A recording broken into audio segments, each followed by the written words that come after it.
সিকিমে প্রেমিকের সঙ্গে একান্তে মধুমিতা। অভিনেত্রী মধুমিতা সরকার নিজের অভিনয় দক্ষতা দিয়ে দর্শকদের মনে জায়গা করে নিয়েছেন।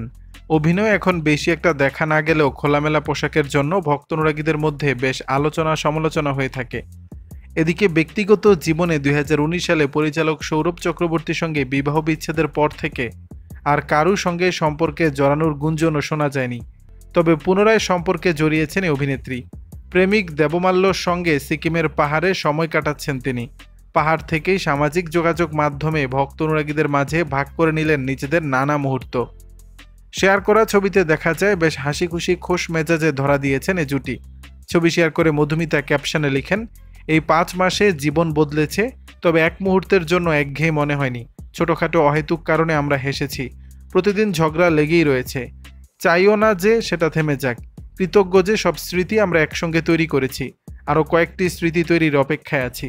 মধুমিতা লেখেন, কোথায় কোথায় ঘুরছি তার থেকেও ভ্রমণের সব থেকে গুরুত্বপূর্ণ অংশ কার সঙ্গে ঘুরছি, আরও কিছু স্মরণীয় মুহূর্ত। তোমার সঙ্গে সবটাই বাড়ির মতো মনে হয়, তুমি আমাকে জগৎ চিনিয়েছ। দর্শক, বিষয়টি নিয়ে আপনাদের মতামত জানাবেন নিচের কমেন্ট বক্সে।